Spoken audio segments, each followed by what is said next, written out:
It's the Opperman Report. And now, here is investigator Ed Opperman.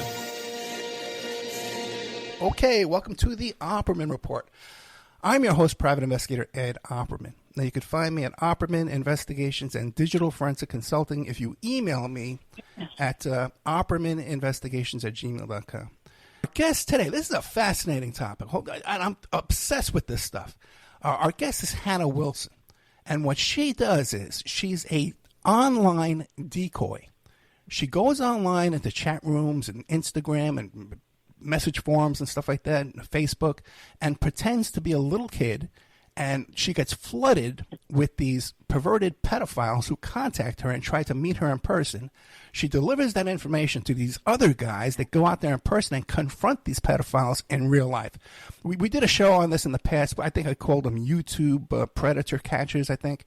So you can check that one out. It's the same kind of thing. But ironically, the two guys are at war with each other. They don't even get along with each other. The last guy I interviewed and the woman and the fellow that Hannah Wilson works for. So we'll get into all of that. Hannah Wilson, are you there? Yes, I am. Before we get into your work as a decoy and all this good work you're doing here, tell us about yourself. Who is Hannah Wilson? Well, my name is Hannah Wilson. I'm 24 years old. Other than the work that I do for Predator Poachers, I own a few businesses. One of them being Making A Marigolds, and it's a coloring book company for a cause, coloring for a cause. And so when somebody buys a book, one book is donated to children in need. So it's like a buy one, get one kind of business concept.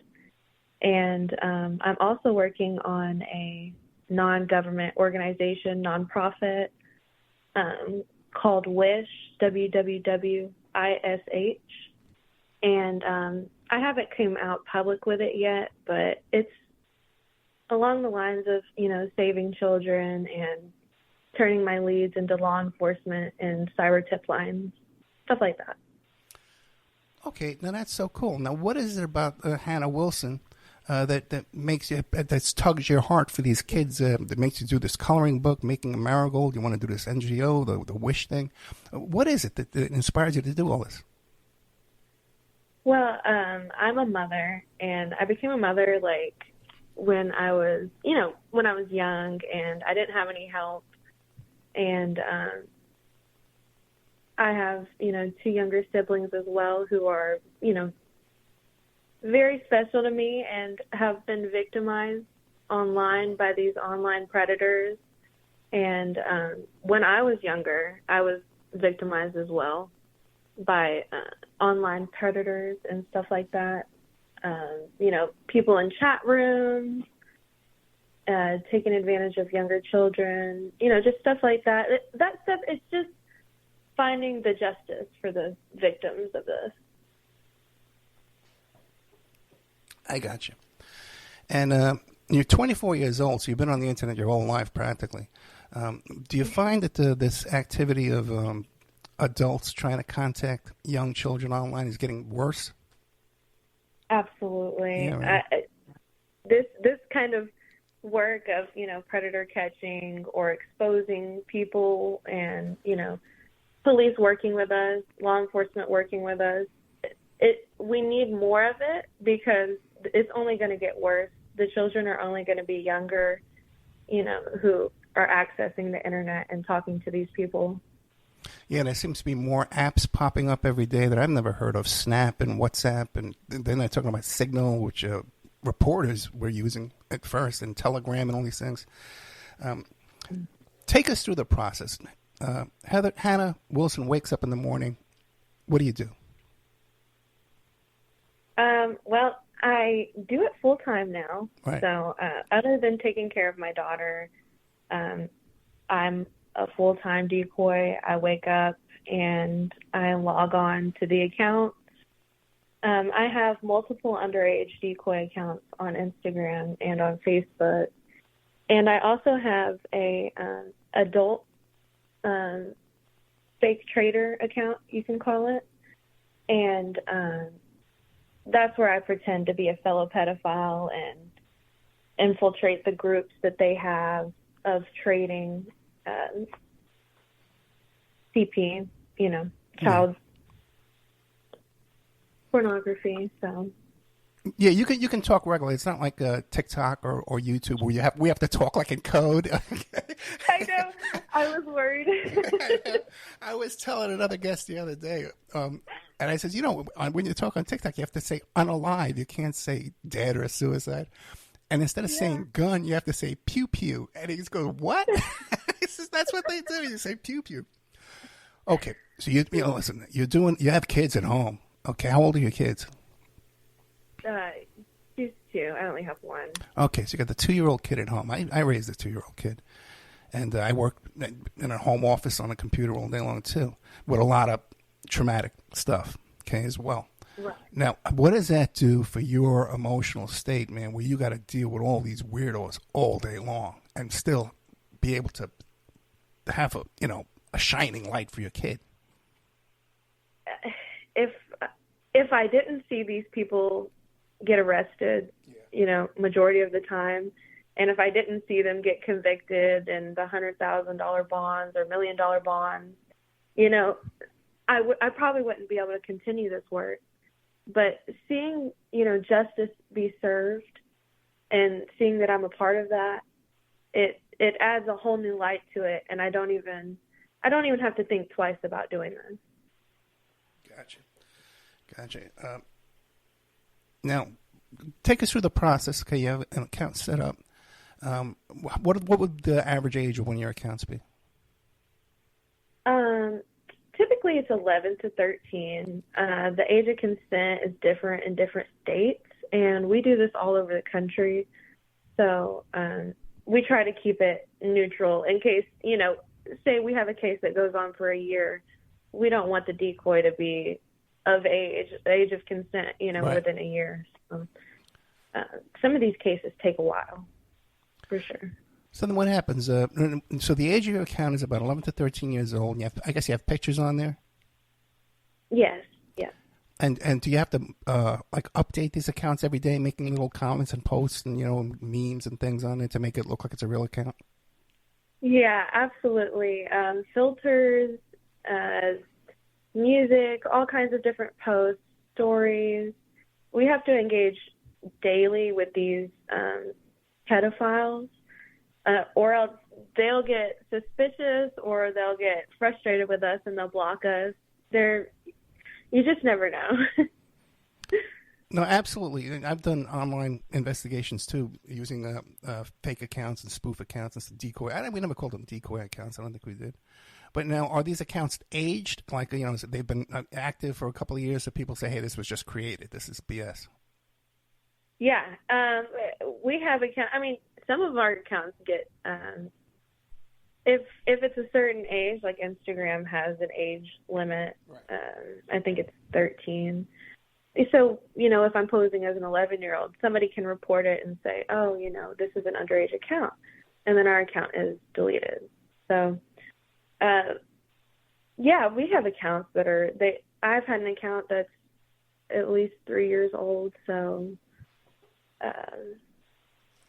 and we have new ones, old ones. It doesn't matter, really. Nobody really questions that part of it. But I guess you're creating new accounts all the time, too, in order to, have them in backlog, right? Yeah, absolutely. Okay, so then I think these are, you try to be provocative on these accounts? Like what do they call it? Kids, they call it precocious. Okay, do you try to act like precocious on these accounts or just totally play it innocent?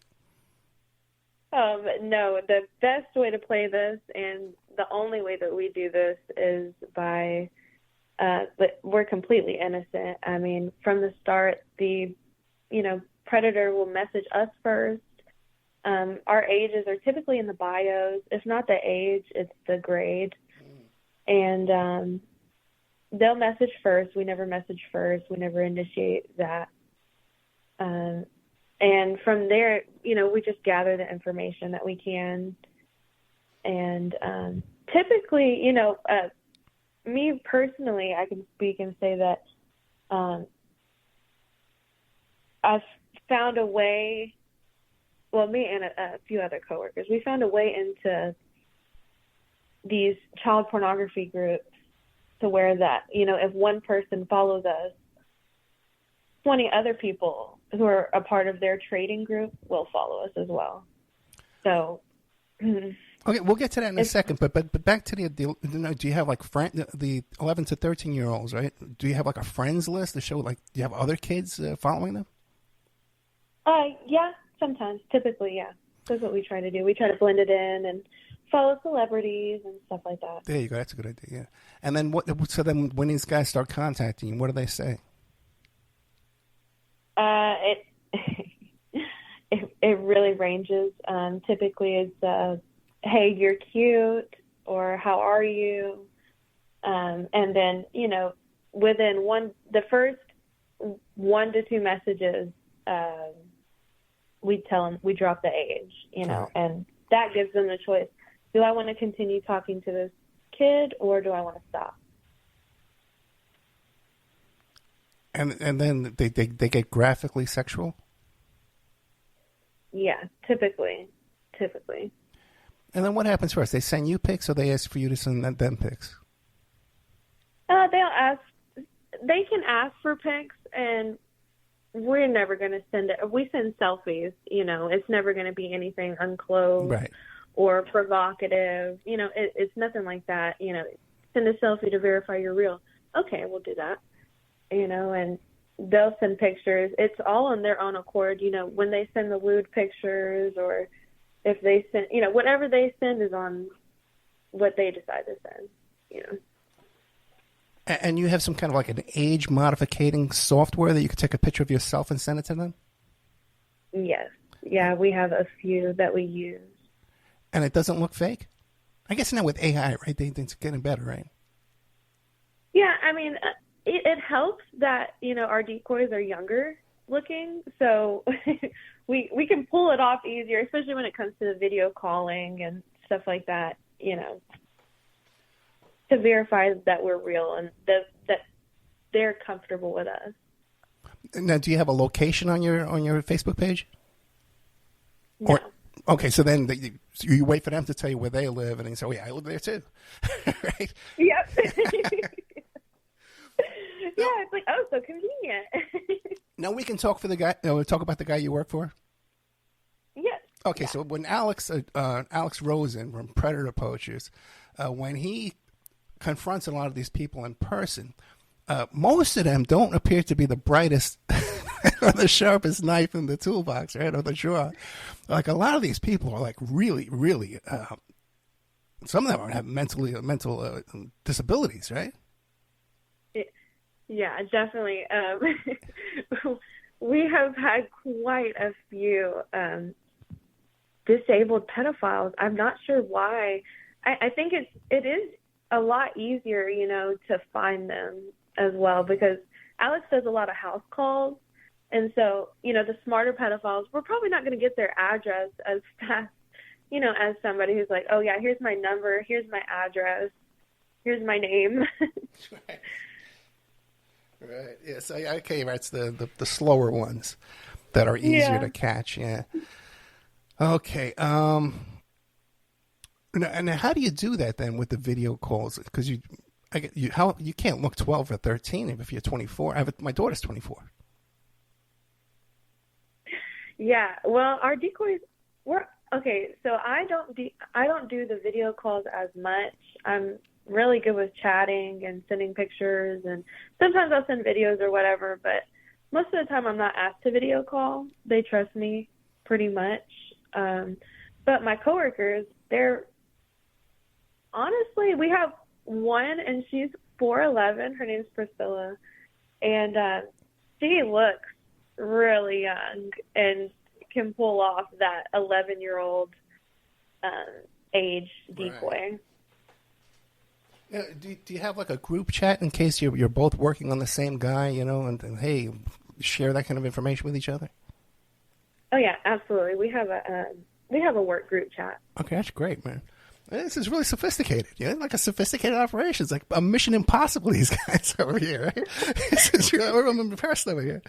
Okay, we really want to use it. succeed with this for sure. Well, that's why we were talking off the air. That you got to have this in report form. We got to talk about that. You got to have Alex should be walking up to their door. I get so frustrated sometimes when I see him. I love the guy. Don't get me wrong. Okay, even though our politics could not be more opposite, but when I see him walking up to the door and he's got these papers all crumpled up and he just tries to hand it to the cops, why not have a nice binder there? I'll buy him a binder. I'll buy him a binder and a 3-hole puncher. All your chat logs and stuff like that, you put it in the binder. It would just be so much more professional. Everybody has so many amazing suggestions, and I think he's just trying to keep up with them. No, I hear you with that too. Okay, because trust me, I get emails all over the place too. People suggesting to me too. Now, what happens? Okay, because I'm a digital forensic investigator. People send me their cell phones and their hard drives and stuff. What happens if someone sends you some child pornography? What do you have to take that to the police right away? Absolutely. So what our first step is to do is don't screenshot it. Right.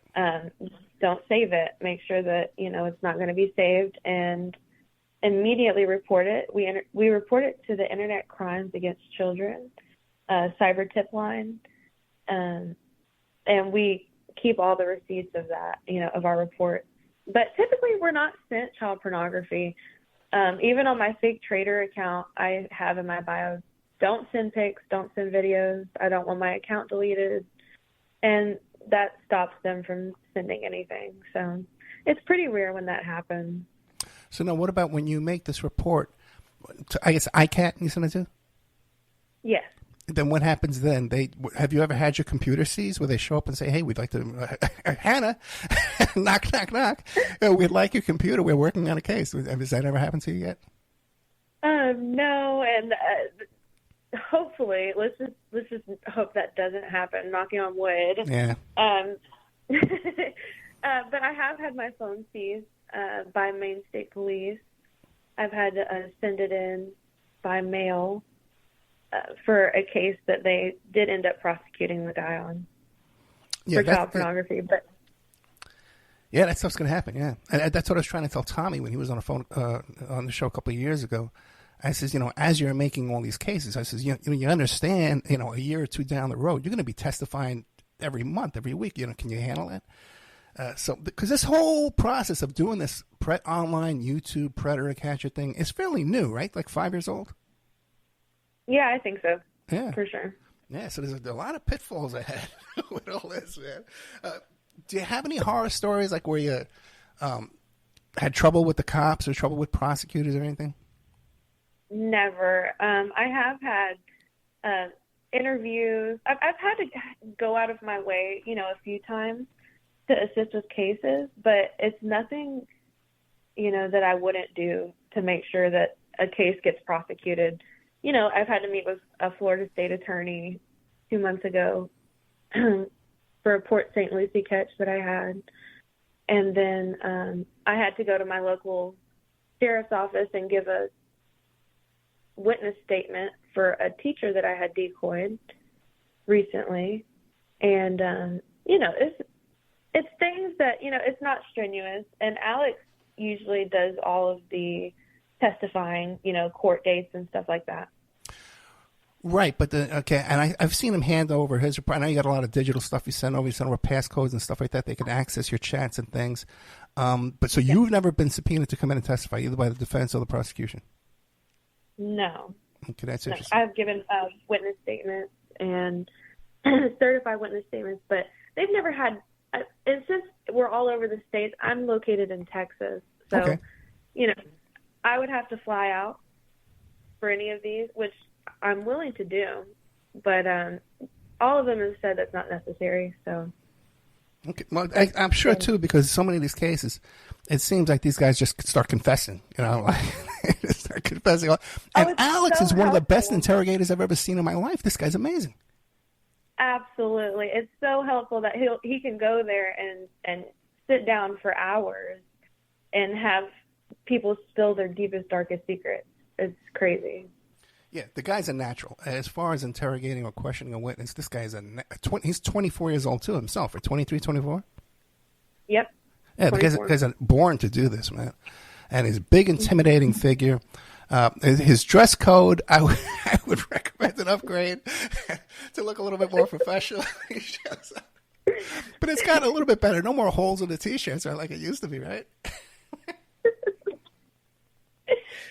Yeah. How is Alex to get along with in the background? Is he a demanding boss? He seems like a fun guy sometimes, right? But is he a demanding boss with you? No, he's not demanding, but it's very professional. He's very professional about our work that we do, so that's helpful.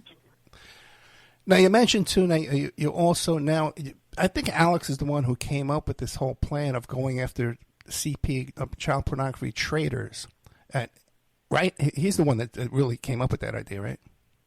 Yes. Yeah. Yep. Whole innovation. So take us through that. Yeah. So take us through that process. You're spending 1 minute acting like an 11-year-old, and now you got to act like an adult pervert. What do you do?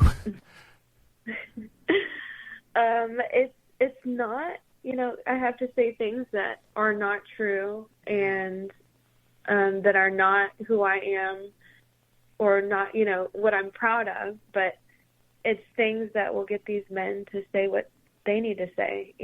We just had a catch with a guy named Richard 3 days ago, and he was somebody that I decoyed on that fake trader account. And he admitted to me to molesting his niece and molesting a neighbor's daughter who was 4 years old. His niece was 5 years old. So, and when Alex went to go interrogate him, he ended up admitting to both of those a second time. His first time in person, but he had already admitted it over messages. Gotcha. So he pretty much he confirmed, what we had already knew. And he was arrested, right? Yes. Yeah. Okay, so now, how many people are trading back and forth in this kind of material? If I do this forever, I'll never run out of work. Do you see the same names over and over again, or it's just unlimited names? It's unlimited names. There are major players that I know and I'm in contact with, or that we've caught already. But mostly, it's new people every day. Okay, and these guys too, they must be watching these videos too as well, and probably members of locals and things like that, right? To see what's going on, especially if you're doing a live, they can get an advance tip. Hey, that's my house. Let me get out of here. Alex is walking up to my front door. Let me go. Are they more suspicious and careful now that they see that there's all this spotlight being shown on them? Absolutely. There's more people out here willing to defend pedophiles than there are willing to join the fight against them, it seems. And they're willing to, out our accounts on social media or, contact everybody on our friends list and say, hey, this is a fake account. And so that happens all the time, for sure. So just imagine these people out there, and you're communicating with them, right, about the trading this child pornography. These are people we walk by in the street every day. Yeah. Yep. Absolutely. Doesn't that make you more... It's sickening. Yeah, well, it's sickening, of course, but doesn't that make you more paranoid? Yeah, it does, especially when they're so close to home. When I have some that may be in my city or in my state or maybe, areas that I frequent. It's intimidating for sure. Yeah, especially when you have like a brand new little baby, Mm-hmm. Oh, my God. What about problems like when Alex gets there and the cops don't want to cooperate? Do you have any stories like that you could tell us? Oh, yeah. I have a few that have been that way. Luckily, not too many, but there was one, and the guy's name was Edwin, and I think it was North Carolina. And just one cop showed up to the scene, and he was just not willing to help. and it was a huge ordeal. And also, the guy that I had in Maine that I had to send my phone off for, he also wasn't arrested on the spot, but he admitted to molesting his brother, and he admitted to having child pornography on his phone. But the police refused, to do anything about it at the moment. So our local community joined together and contacted the police and made a big social media uproar. And I think that helped to get our case moving along faster, for sure. Recently, I was watching one, and Alex went to this trailer park, and they issued him a citation for, I think it was an assault or on this young boy, this young man who came out to the house making a beef. What's the outcome of that? Yeah, I did watch that live. I saw he was trying to protect the mom because there was issues, the boy was being aggressive or whatever. So he didn't know either that he was an underage kid. I don't really know how that played out. I didn't know if he received a citation or not for it, but I know that it went away pretty quickly. Yeah, at the time he did receive a citation and an appearance to appear in court, which is like an arrest, But I tried to send him some advice on that. You need a local attorney. You got to hire a local attorney who knows the right judge for the right, prosecutor, and get in there and put a squash to that before that first hearing, which it can be done. And if you're in a town where you don't know any local attorneys, what you do is you call the local bail bondsman. They know all the lawyers, they know all the judges, they know all the prosecutors, and they can advise you on which attorney to hire for what judge in what district and all kind of stuff, and what prosecutor. If you're ever out of town, you need to hire an out-of-town attorney. Oh, boy, what a mess, man, this whole thing is. Do you find this work satisfying? Yes, I do. And how would you like to take this? Everyone's ambitious. You want to, move up in the organization, right? Or move up in your career. What would you like to do next? Well, I've been doing research on becoming a private investigator. But ultimately, I've always wanted to become a detective, and ever since I was little, I watched Dateline with my family. They were like, go to bed, it's 8 p.m., and I would stay up and watch Dateline with them. So I became a teenager, and I said, I want to become a homicide detective. Well, little did I know all the work that you have to put in to become one of those. So I definitely want to move up in my work that I'm doing now. I want to expand it. And the nonprofit that I mentioned, I want to expand that as well, and continue to clean up the internet, clean up the internet streets for our children and our children's children who are going to be using the internet as well. Okay, then let me ask you this. If Hannah Wilson can just log on the internet and find all these people and find all this stuff, why can't Facebook and Instagram put in filters to prevent this? I wish I could speak for them because it's crazy what they allow on their platforms and what they say that they're fighting the child pornography and they're trying to do something about it, but they're not doing it, But they can flag a post that has a curse word in it, but they can't flag something that has child pornography in it or something related to that. So it's kind of disappointing seeing what they've done for us. I've had so many YouTube channels taken down, and I know Alex has too, and they accused me of bullying Jeffrey Epstein. It was one of my, another one was medical misinformation and election, denialism. When meanwhile, I'm no doctor. I got no medical information. I don't know a damn thing about it. And I think the election was fair.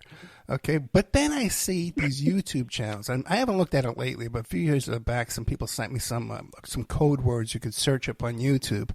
And what would pop up would be these accounts of little 9-year-old girls. Sometimes there were 6 or 7 of them, right? In the pool and jumping around, all kind of stuff like that. And all the comments, every single comment was about masturbation and sex and all this kind of stuff. Every single comment. So much so that if you wanted to log into that and watch that video, you had to prove you are over 18 in order to watch a video of a 9-year-old. Now, I don't know if that's been cleaned up or not, but that'll give you an idea. There's no way they can't screen for those kind of comments and see what are they commenting on. Oh, look at this, it's a little kid. There's no way they can't stop that. Yeah, no. It's for them to say that they are doing something, they're lying to us, for sure. It's almost as if they're encouraging it. Yeah, absolutely. Well, because why are, children dancing in skimpy clothing being recommended to people who don't want to see that? And these pedophiles, they'll follow these underage kids, like these 9-year-olds who post their dancing videos. And they're recommended more children that do dancing and more children, that are, that have Instagram accounts. It's just feeding them, more children. If you want to see children, you will see them for sure. And it would be so easy to write software just on the comments. If you see a bunch of perverted comments on somebody's account, we'll flag that account. It just doesn't make sense. Yeah. Now, with this adult trading stuff, right? Are they trading for money? Is this a big money operation? Surprisingly, child pornography is very affordable, according to the people that we've caught. They'll pay $20, $10 maybe for a link that has 100 videos and pictures, or maybe 200 pictures and videos per link. And they're paying $10 for it. So I'm sure somebody out there is making money off of it, but I haven't really dug deep into that part. And when you're seeing this stuff being traded around, does it appear to you, like from the titles and the descriptions, that it's the same content over and over, or is it constantly new content being produced? Yeah, it's both. Sadly, it's both. You will see a lot of people asking for certain people by names, like, hey, do you have this person? Yeah. Or do you have this person's videos? Or I'm looking for this. It varies by category. There's new videos made and there's old ones being recycled. It's just a mixture of both, for sure. I just interviewed a guy who wrote an article about this guy from North Carolina who was a mercenary who went to Ukraine and was part of the coup in Ukraine in 2014. And they were down there with a bunch of Nazis and all kind of guys. And it's amazing what these guys got away with, too. One of them went and put landmines around his ex-wife's house trying to kill her. Okay. And these other two guys went and they killed some guy in Miami. They were trying to sell him some guns. They killed him. They tried to get on a boat to go down to Venezuela. They killed the boat captain. These guys are just running around doing whatever they want. But one of the things, they caught one of these guys with hundreds and hundreds of images of child pornography on his phone. And what the speculation is that these guys over there in Ukraine are producing child pornography. They're going door to door anyway. They're taking hostages, killing people. They could have access to orphan kids in order to do this stuff. Have you run across anything like that?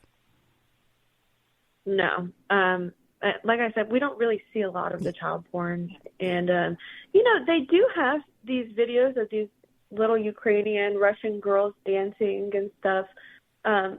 A lot of our guys that we catch talk about, they're trading pictures of Ukraine or Russian girls. And a lot of trading groups are in Russian, language and other languages, like foreign languages. Is that the majority you see that's being produced overseas? Yeah.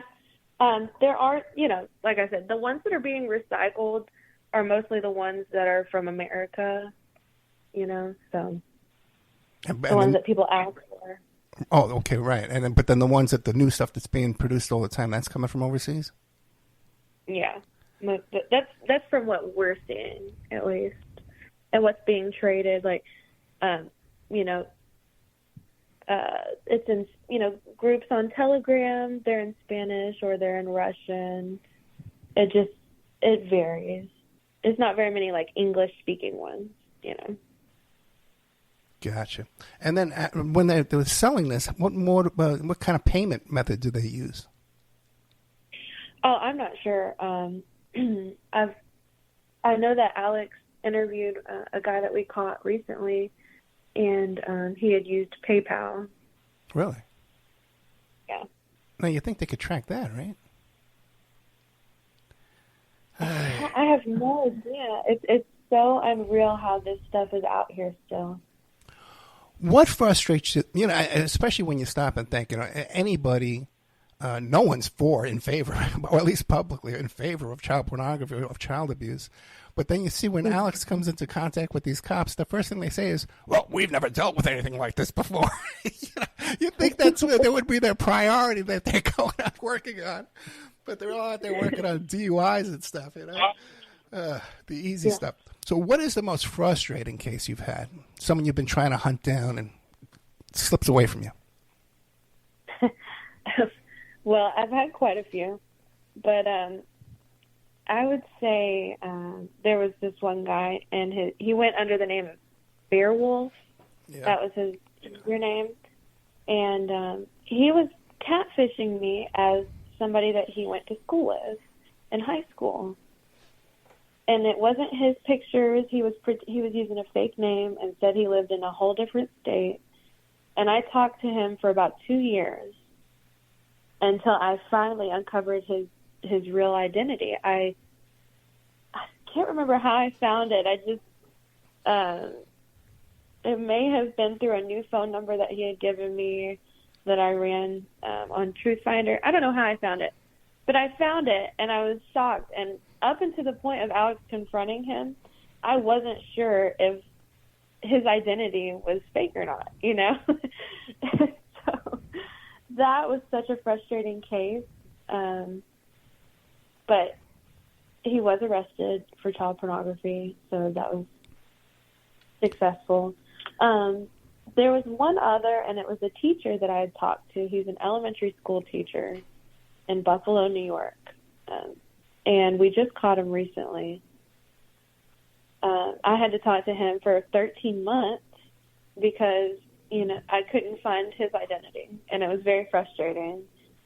And I kept up and kept talking to him because I knew he was such a high-profile person, so somebody who's around children constantly.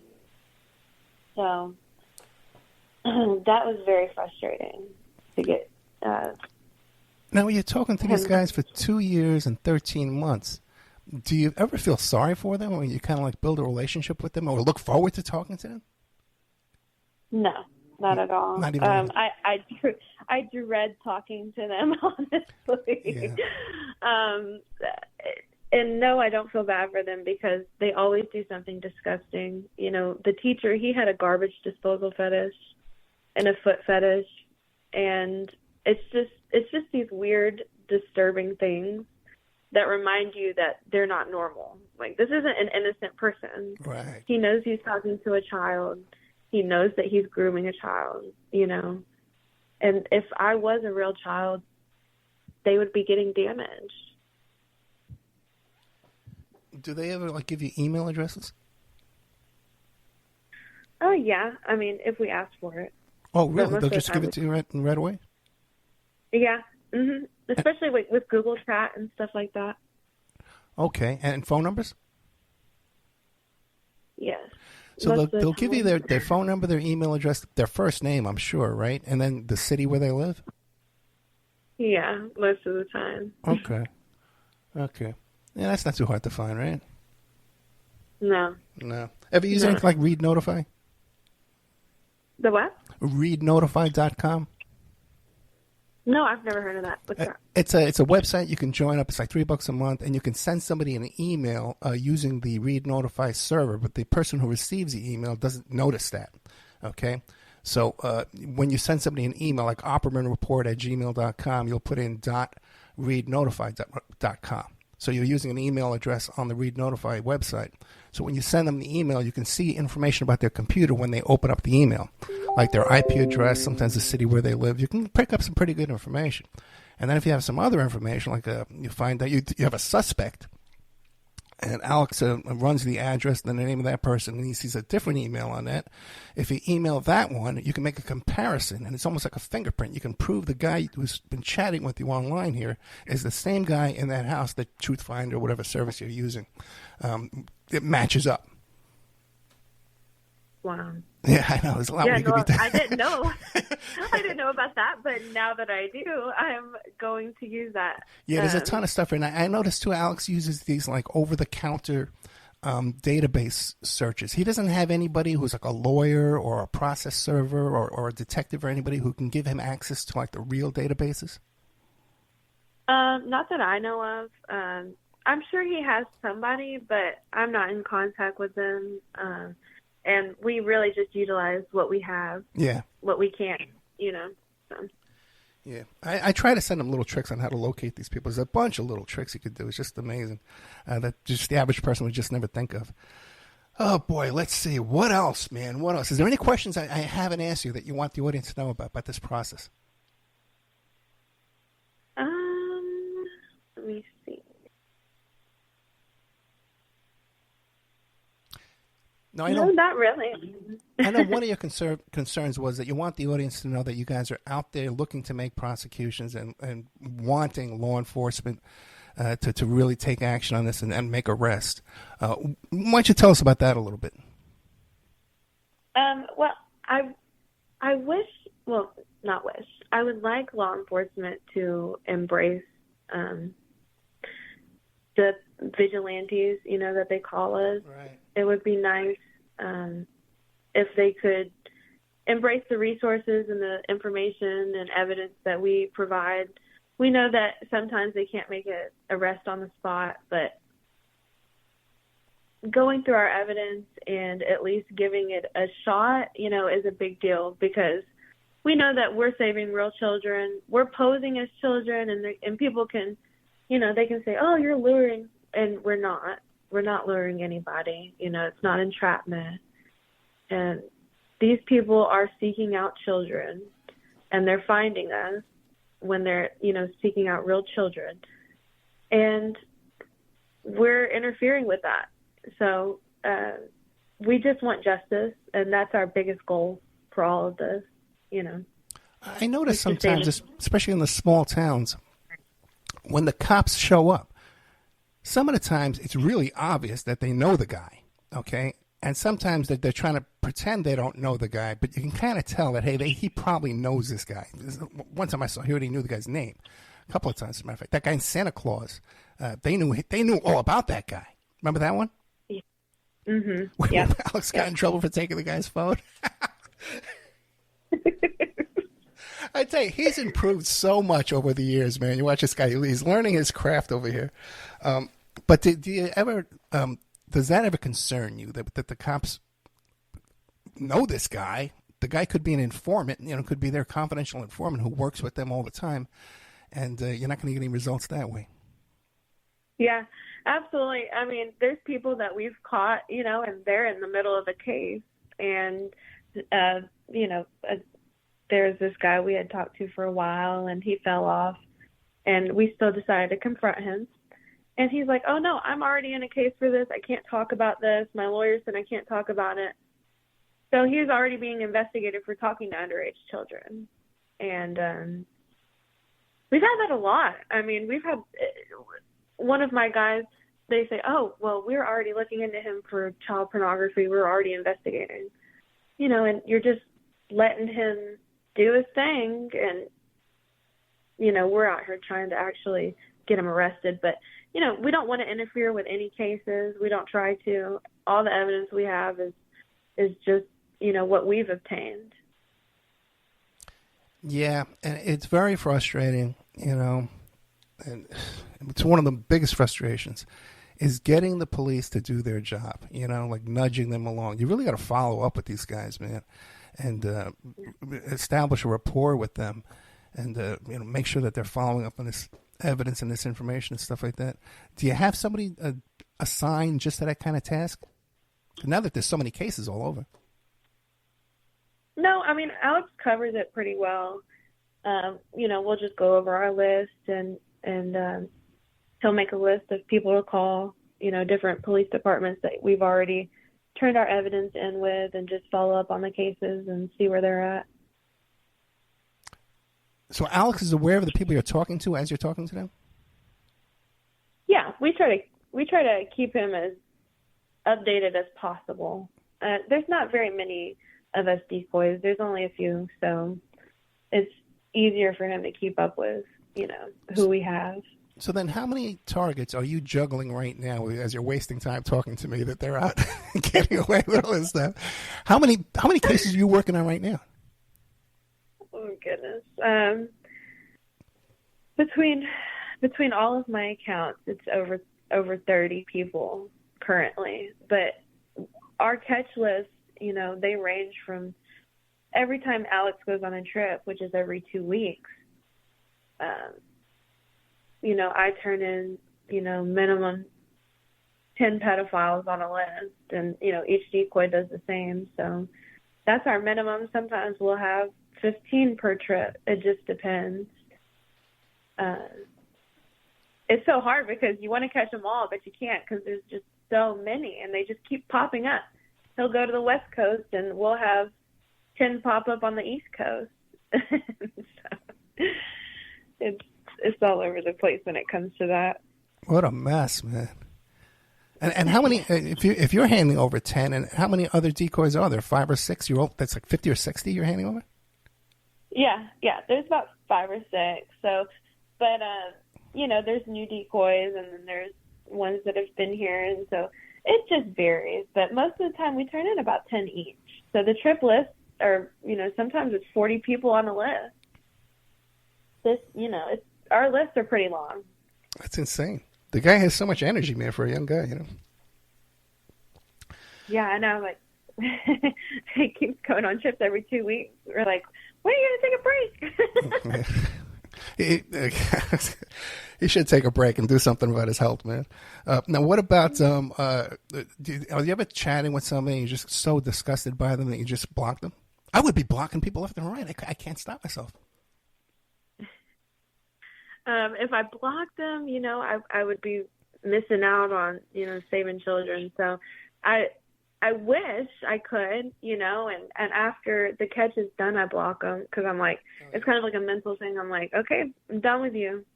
On to the next one. So, no, I mean, I can't block them. I mean, if they're out of the country, yeah, I'll block them. I'll report them. But, if they're in the U.S., I try to hold on to them as long as I can. Now, what about when Alex has a problem with the local police that they don't want to take his report?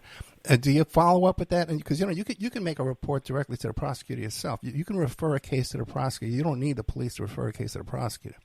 If you got a good report, you can send that report to the prosecutor yourself.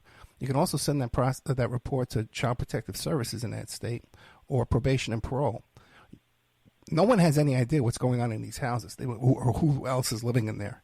Yeah. What kind of open cases they have? If the police, when they decide not to come out, what happens is, they turn the cameras off and they go to the police department. Yeah. And then just turn in the evidence, the physical evidence, the digital evidence, all of our information. If they're not willing to come out, that's fine. We'll come to them, and if any, child porn is destroyed in the process, we can't do anything about it, and it sucks. Yeah. Yeah. And what again is this Wish Foundation you want to create at WWWISH? What is that again? Something along similar to Predator Poachers, but more of the nonprofit aspect. I've found out that my city doesn't have a cyber tip line or a tip line at all for for these specific responses. And say, we didn't want to confront somebody, or, they blocked me before we could confront them, or whatever the case may be, before we could meet. There's not a tip line. So I wanted to offer those resources to, the the police and stuff like that. It's still a work in progress, but it's something I'm looking forward to. So you're saying those nationwide 1-800-TIPS deals that they have don't cover your city where you live? No, those do. But the problem is that it's not – they have so many reports coming into those cyber tip lines. Yeah. They don't have a lot of time to look over, especially when you're submitting new reports. They're not able to look over that stuff, especially if there's somebody, let's say, like in our city – there's nobody I can call. There's nobody I can say, hey, there's a crime that was committed. But, it's weird. It's a weird process.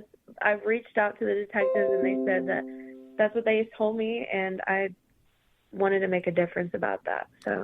So on your own, you've reached out to your local detectives. What is your relationship with them now? Do they encourage you or they discourage you? Well, no, he encouraged it, and it was a detective that I worked with to send off my statement. Right. And I just asked, I was like, are there any resources? Is there anybody I can work with locally, like to submit these tips, tips, and there's nothing. So. Well, cops, like anybody else, man, nobody wants more work. Everybody wants to put in their 8 hours and go home. They're no different. I can't begrudge them that much, but you would think that this would be a priority, at least, And with some of these cops, it looks like it is, but with others, it just looks like, hey, this is out of my wheelhouse. I don't want to be annoyed. A lot of people, especially when I've had to talk with investigators and cops on these catches, a lot of them say, thank you for what you're doing. You're doing a good thing. You're doing a good cause. It's not very often that there's cops that say, oh, stop doing what you're doing. Don't do this, Well, you see them tell Alex that a lot about, you should have come to us first, is what they say. Yeah. I don't know. Did you see that catch that happened yesterday, I believe? That was my catch. The cop was like a Karen when he first showed up saying you can't film me and all kind of nonsense. That guy, yeah. What a Karen.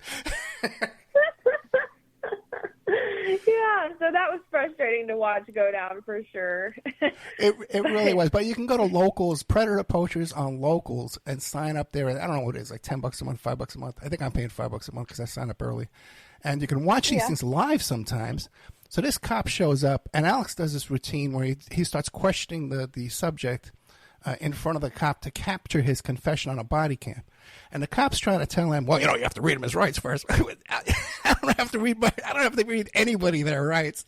Anybody can film it in public, and plus the guy's not detained. Even the cop doesn't have to read him his rights. That cop knew nothing. Okay, or maybe he was just trying to intimidate Alex just to, we want to go home, go home early. But he seemed to come around later on when he saw how much experience Alex had in doing this, right? Yeah. And that's typically the response we get after, they find out we have arrests in 46 states. Hannah Wilson, we're out of time. What would you like to leave us with in 1 minute? I just wanted to say thank you for having me. This was a unique experience, and I've really enjoyed it. Well, back to work. You got to get back to work over there and hunt down. Since you got 30 cases you're working on, you get a hold of me when you're down to 15. We'll have you back, all right? Okay, Hannah, thank you so much, okay? Thank you. And that's Predator Poachers. That's on Locals. Hannah's coloring book is called Making a Marigold? Yes. Making a Marigold. Thank you so much. Good night. Thank you.